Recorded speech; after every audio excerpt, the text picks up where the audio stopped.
¿Te imaginas que tu cama fuera un tribunal? ¿Que tu deseo no fuera íntimo, sino una sentencia dictada frente a testigos? En la Edad Media el cuerpo no era refugio, era territorio en disputa. La sangre, una vez derramada, se convirtió en prueba, el semen en contrato legal, y la cama en un altar de obediencia. Nos han contado que aquellos siglos fueron de rezos y castidad, que todo giraba en torno a la fe y a la plegaria. Pero la verdad es otra.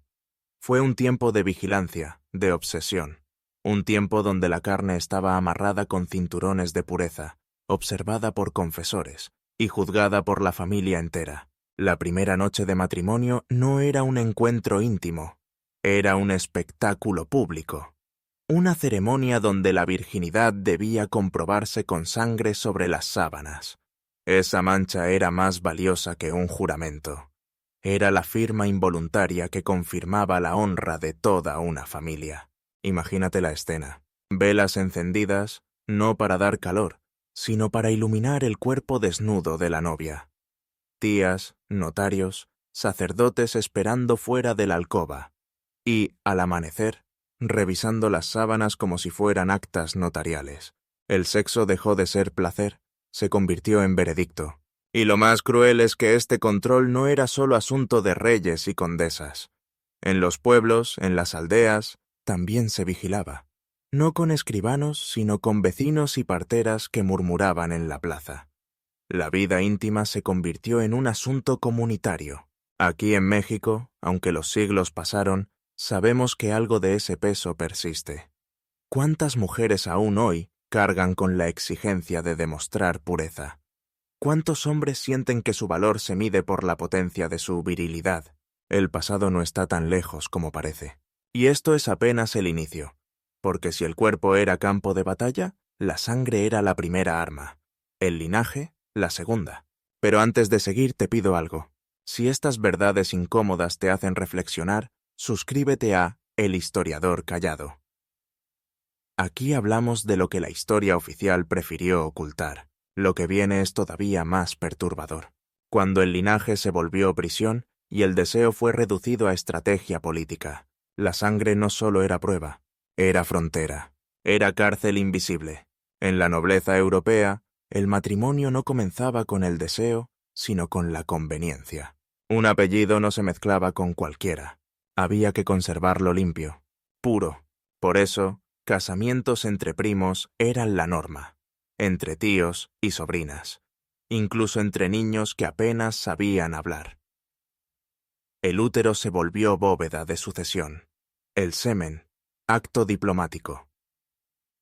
El cuerpo dejó de pertenecerle a quien lo habitaba. Pasó a ser propiedad de un linaje. Desde los Pirineos hasta el Báltico las familias nobles repetían el mismo mandato: reproducirse sin diluir la sangre. Y ese mandato tenía un precio genético, físico y moral.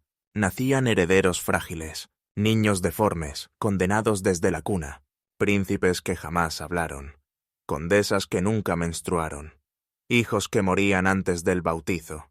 Pero en aquella época no se hablaba de biología, no se entendía de genética, el sufrimiento era leído como castigo divino o como prueba de fe. Un cuerpo torcido, una mente ausente, no era señal de advertencia. Era designio de Dios. Lo que se ocultaba no era el dolor, era el error. Los archivos oficiales omitían esos nacimientos. Los hijos deformes eran escondidos en monasterios, enterrados en sótanos, enviados a comunidades lejanas con la orden de nunca hablar de ellos. La mancha genética se volvía vergüenza política. Y la vergüenza, silencio. En México, siglos después, la historia se repitió con otros nombres. Las familias criollas también cuidaban sus apellidos como si fueran fortunas. Casamientos arreglados para mantener haciendas unidas. Herencias decididas en alcobas, no en juzgados. El linaje seguía siendo prisión. ¿Te das cuenta? El amor nunca entraba en la ecuación. El cuerpo no era deseo, era contrato. Y así, poco a poco, la cama dejó de ser espacio íntimo. Se convirtió en escenario de poder. Pero si la sangre ya era prisión, ¿qué pasaba cuando entraba la Iglesia como juez del deseo? Lo que sigue es aún más inquietante. porque la fe no solo vigilaba los rezos, vigilaba también los jadeos. El linaje dictaba con quién acostarse, pero era la Iglesia la que decía cuándo. El deseo no obedecía al corazón, sino al calendario litúrgico. Más días prohibidos que permitidos. No al sexo durante la Cuaresma, no en Adviento, no los viernes, no los domingos, no si ella menstruaba, no si estaba embarazada, no si había parido en los últimos 40 días. La lista era interminable. La cama estaba más regulada que un tribunal. Los confesores se convirtieron en inspectores de la intimidad. Las parteras vigilaban. Los vecinos murmuraban. La comunidad entera participaba en la vida sexual de cada pareja. La penetración era la única vía legítima de unión carnal. Todo lo demás, pecado. El placer, el juego, el deseo, sospechosos de herejía. Y sin embargo, la carne siempre buscaba su lenguaje. En establos, en cementerios, entre viñedos y cocinas. El doble discurso era universal. Los mismos obispos que predicaban continencia eran dueños de prostíbulos. Los mismos doctores que condenaban el onanismo publicaban tratados de pócimas afrodisíacas. Los mismos padres que protegían la virginidad de sus hijas las enviaban al bondling. Esa práctica absurda de acostar a dos jóvenes en la misma cama, separados por una tabla, esperando que la cercanía sin contacto encendiera el deseo. La hipocresía se respiraba como incienso. Se condenaba lo mismo que se practicaba. Y si te suena familiar, no es casualidad. En muchos pueblos de México todavía persiste esa doble moral. Se predica castidad en la misa del domingo, y en la noche se llena el burdel del pueblo. Se habla de pureza en los rezos, pero se negocia la honra en las sombras. ¿Era pecado o era negocio? ¿Era fe o era control? Lo cierto es que el deseo no podía escapar de esa red.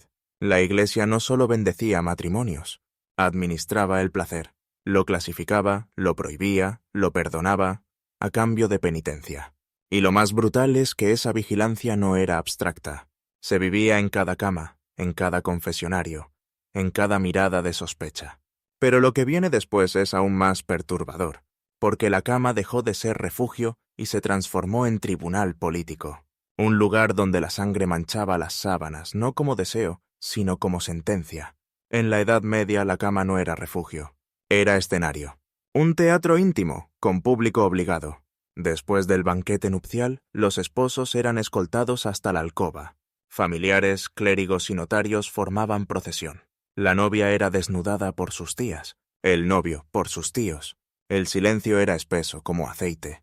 El calor del cuarto no venía del fuego, sino de la expectativa. Los recién casados se metían en la cama bajo la mirada de los demás. Algunos testigos permanecían en el cuarto, otros esperaban tras cortinas, y al amanecer todos revisaban las sábanas. Buscaban una la mancha roja, la prueba involuntaria de virginidad, la firma que validaba la unión como si fuera un contrato notarial. Si la sangre estaba, había celebración. Si no aparecía, comenzaba la sospecha. La honra de una familia pendía de una gota.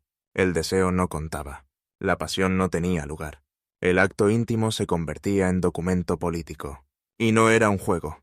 Quien fallaba perdía más que el honor. Un noble acusado de impotencia podía perder tierras. Un rey infértil ponía en riesgo su corona. El sexo no era placer. Era veredicto. Era diplomacia. En México, siglos después, también lo vivimos a nuestra manera. Bodas arregladas para unir a haciendas. Niñas casadas a cambio de tierras. La cama convertida en mesa de negociación. ¿Cuánto amor cabía en esas alcobas? Casi ninguno. El cuerpo era mercancía. El linaje, moneda. El deseo, estorbo. Y sin embargo, la sociedad se aferraba a esa farsa. Porque la pureza de sangre no era mito. Era obsesión. Lo que venía después era todavía más cruel. Porque si la cama era tribunal, la impotencia se volvió crimen.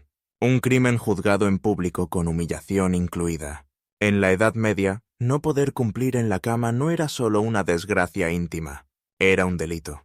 Un crimen contra el matrimonio, un crimen contra el linaje. Si una mujer acusaba a su esposo de impotencia, el caso llegaba a los tribunales eclesiásticos. Y comenzaba el espectáculo de la humillación pública. El juicio iniciaba con testimonios. Vecinos, familiares, Hasta criados podían declarar sobre la supuesta virilidad del acusado. Después venía lo peor, los exámenes médicos. El hombre debía mostrar su cuerpo frente a clérigos y galenos. Inspecciones frías, crueles, sin privacidad. Si la duda persistía, se ordenaba el juicio por cópula, un acto sexual supervisado, con tiempo limitado, con observadores ocultos tras cortinas. El varón debía demostrar que podía penetrar y eyacular. Imagínalo, el momento más íntimo convertido en circo judicial, la alcoba transformada en celda, la cama en patíbulo. Algunos hombres desesperados ingerían brebajes afrodisíacos, otros escondían amuletos entre sus ropas. Pocos lograban salvarse del ridículo. El fracaso no solo anulaba matrimonios, era muerte social. Un noble impotente no podía heredar tierras. Un rey sin hijos ponía en jaque todo un reino. La virilidad era símbolo de poder, y quien no cumplía, lo perdía todo. Las mujeres tampoco escapaban. Debían demostrar que deseaban al marido, que eran fértiles, que estaban dispuestas. De lo contrario, el tribunal podía volverse contra ellas, acusándolas de frialdad o de brujería. En México, siglos más tarde, la sombra persistía. Un hombre incapaz de cumplir era blanco de burlas. Una mujer sin hijos cargaba la culpa en silencio. El cuerpo seguía siendo juez y verdugo. La impotencia no era falla biológica, era vergüenza pública, un crimen contra el orden establecido. Y lo más perturbador estaba por venir, porque si la impotencia era crimen, la medicina y la superstición se convirtieron en armas de guerra contra el cuerpo. Cuando la cama se volvió tribunal, la medicina se convirtió en juez. Pero no era ciencia, era superstición con bata, era alquimia disfrazada de remedio. Los médicos describían el cuerpo femenino como una cueva húmeda, peligrosa. Decían que podía devorar la energía del hombre si el acto no se hacía bajo condiciones correctas, y para corregirlo, recetaban lo impensable. Testículos de toro macerados en vino, corazones de gorrión triturados con canela, aceites hervidos con raíces de mandrágora, brebajes tan caros que solo la nobleza podía pagarlos. No eran medicinas, eran pócimas, manual de guerra contra la esterilidad. Y si la pócima no funcionaba, se miraba al cielo. Los astrólogos dictaban fechas propicias. Venus debía estar en conjunción con la luna. El día debía ser jueves, pasada la medianoche. El hombre sobrio pero vigoroso. La mujer bañada y fértil según el calendario lunar. El deseo natural quedaba reducido a una operación militar. Un coito planificado como si fuera liturgia. Y si no había embarazo, la culpa se buscaba con precisión de inquisidor. La posición fue errónea. El humor del cuerpo estaba frío. Hubo pecado previo, distracción, tentación. Nada quedaba al azar. Cada jadeo era sospechoso. Cada falla, un delito contra el orden divino. En los palacios, los ricos podían costear ingredientes exóticos. Azafrán, jengibre, pimienta negra. En los pueblos la gente se conformaba con hierbas locales y supersticiones rurales. Unas mujeres se ponían piedras calientes entre las piernas. Otras rezaban a santos con oraciones inventadas. Algunas untaban miel con ruda en sus cuerpos. En México, los ecos de esa mezcla de fe y superstición también se escuchan. Curanderas que rezaban mientras preparaban infusiones. Mujeres que confiaban en hierbas, rezos invertidos, caminatas en luna llena para evitar un embarazo. Prácticas que eran menos ignorancia y más desesperación. Porque al final todos perseguían lo mismo. El mismo milagro imposible, hacer que el cuerpo obedeciera a la genealogía. Pero no todo eran pócimas y estrellas. En las sombras empezaban a nacer gestos de resistencia. Mujeres, hombres, parteras, buscando formas de escapar a ese control. Y allí comienza otra historia, la de los que se atrevieron a resistir. Aunque fuera en silencio, el sistema era férreo. Cada cama vigilada, cada cuerpo controlado. Pero en las sombras algo se movía. Una contracultura nacida del dolor y de la necesidad. Mujeres que introducían esponjas empapadas en vinagre antes del acto. Hombres que fingían agotamiento en los días prohibidos. Parteras que enseñaban a contar los días fértiles con piedritas. Prostitutas que sabían más de anatomía que los médicos titulados. No era ignorancia, era supervivencia. El placer estaba prohibido, pero la carne buscaba grietas en el muro del dogma. y esas grietas se llenaban de secretos compartidos en voz baja. En cocinas, en establos, en cementerios, en las esquinas del pueblo, lejos de la vista de clérigos y notarios. En México, siglos después, la historia resonaba. Curanderas indígenas perseguidas por enseñar a evitar embarazos. Parteras que combinaban rezos con hierbas locales. Abuelas que guardaban en silencio remedios caseros, transmitidos de madre a hija. La resistencia siempre existió, aunque fuera clandestina. Y cada acto, por pequeño que pareciera, era una insurrección. Un gesto de rebeldía contra un sistema que pretendía domesticar hasta el último suspiro. Pero esa resistencia tenía un precio. La mujer que no concebía era acusada de estéril y repudiada. El hombre que fallaba en su erección era sometido a juicio público. La partera que enseñaba métodos anticonceptivos podía terminar en la hoguera. El sistema era implacable. Cada fisura se castigaba. Cada desobediencia era perseguida. Y sin embargo las grietas seguían multiplicándose. Porque la vida siempre busca un resquicio para respirar. Pero esas grietas también revelaban algo más oscuro. Un secreto que las crónicas oficiales intentaron ocultar durante siglos. Los hijos malditos del incesto. Los herederos deformes del linaje puro. Lo que viene ahora es aún más perturbador. Porque cuando la sangre se envenenó a sí misma, el sistema empezó a quebrarse desde dentro. La sangre pura era obsesión. Pero la pureza también envenena. Los linajes europeos se cerraron tanto sobre sí mismos que terminaron mordiéndose la cola. El resultado fue devastador. Príncipes que no podían caminar. Condesas que jamás menstruaron. Niños que nacían con cráneos desproporcionados, labios hendidos, espaldas encorvadas. Herederos que morían antes de pronunciar su nombre. Las crónicas oficiales callaban. Los escribanos omitían esos nacimientos. Las familias escondían a sus hijos en monasterios, en sótanos húmedos, en pueblos lejanos donde nadie pudiera reconocerlos. El mandato era uno solo, silencio. Y cuando la deformidad era imposible de ocultar, aparecía la justificación divina. El niño sufre por la pureza excesiva de su linaje. Escribía un médico cortesano en Viena. No era ironía, era excusa. La voluntad de Dios como coartada para la tragedia genética. En Castilla, una condesa murió a los 27 años tras 9 partos, 3 abortos y una infección que ningún ungüento pudo detener. Murió el cuerpo, murió el linaje. El epitafio rezaba mujer fecunda.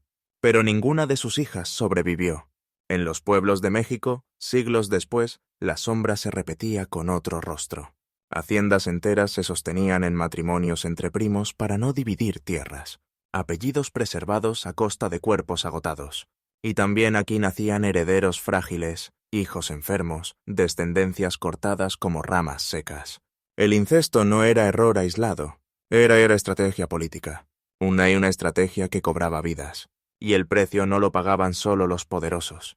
Lo pagaba el campesinado, obligado a obedecer normas de fertilidad dictadas por curas y patrones.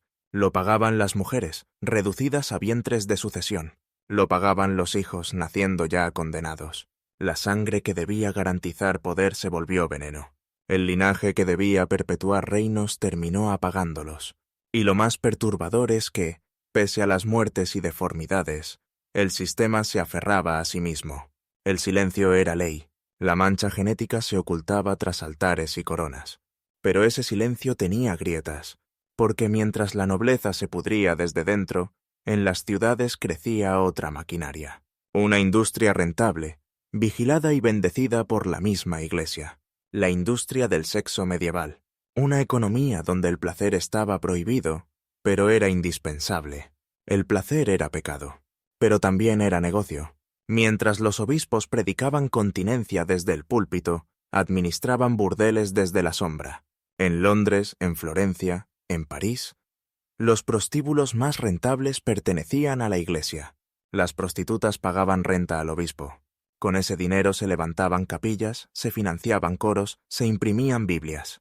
La hipocresía era absoluta. Se condenaba lo que, al mismo tiempo, sostenía la economía eclesiástica. Las prostitutas vivían bajo un régimen tan estricto como las monjas. Debían trabajar ciertos días, vestir colores específicos, pagar tributos puntuales. El incumplimiento se castigaba con encierro o flagelación pública.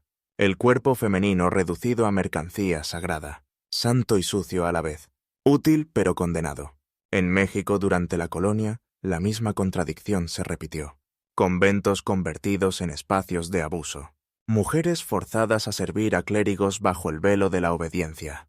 Y al mismo tiempo, prostíbulos funcionando bajo la protección de autoridades religiosas. La doble moral viajaba con los barcos, cruzaba océanos. Se instalaba en Calatic-Marsham-Kodamas-Aldartas. El sexo, prohibido en público, era indispensable en privado. El deseo, condenado como vicio, era el motor oculto de la economía sagrada.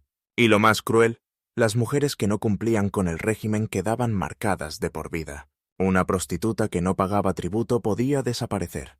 Una monja embarazada era enterrada viva. Una campesina acusada de brujería terminaba en la hoguera. El sistema era tan férreo que parecía indestructible. Pero todo imperio de control tiene un límite, porque el cuerpo tarde o temprano grita. Y cuando el cuerpo grita, ninguna sotana ni ningún dogma pueden silenciarlo. Lo que viene ahora es el eco en nuestro presente, la herencia de un sistema que no murió, solo cambió de piel. La Edad Media no murió, solo aprendió a vestirse mejor. Ya nadie revisa sábanas manchadas para validar un matrimonio. Pero hay algoritmos que registran ciclos menstruales. Hay relojes que miden la ovulación. Aplicaciones que calculan el mejor día para concebir. El mismo afán de control. La misma obsesión. Ahora con mejores gráficos. Las mujeres que deciden no ser madres siguen siendo señaladas. Los hombres que fallan en su potencia cargan vergüenza como si su valor se redujera a una erección. Los cuerpos que no encajan en el molde son apartados, como lo fueron en el medievo. El lenguaje es más pulido, el juicio más discreto. Pero la violencia permanece. En México lo vemos en cada parto medicalizado hasta el absurdo. En métodos anticonceptivos que dañan la salud de la mujer. En la presión social que todavía repite, la maternidad es un deber, el placer es un riesgo. El cuerpo sigue siendo altar, contrato, mercancía. Y sin embargo, algo cambió. Entre las grietas de esta herencia podrida germina otra cosa. Voces que rompen el silencio. Cuerpos que se niegan a obedecer. Deseos que rehúyen la norma. Cada mujer que decide no concebir. Cada hombre que habla de su vulnerabilidad. Cada pareja que elige no reproducirse. Es una pequeña insurrección contra 1000 años de mandato biológico. La historia no se borra, pero se puede resignificar. Cada vez que alguien se informa sin culpa, cada vez que alguien ama fuera del molde, cada vez que alguien dice, mi cuerpo es mío, ese es el eco del pasado en nuestro presente. Y esa es la lección que no debemos ignorar, porque los huesos recuerdan los partos sin asistencia, las vértebras encogidas por el miedo, las cicatrices invisibles que todavía nos sostienen. El medievo sigue aquí, disfrazado de modernidad. Y la única forma de romperlo es mirar de frente su sombra. Si esta historia te incomodó, es porque debía hacerlo. Si nunca te la contaron así, es porque a alguien no le convenía que la supieras. Compártela, cuestiónala, no la ignores. Y si quieres seguir explorando las verdades que la historia oficial prefirió callar, suscríbete a El Historiador Callado. Déjame en los comentarios desde qué rincón de México o del mundo me estás escuchando. Tu voz también es memoria. Tu voz también es historia.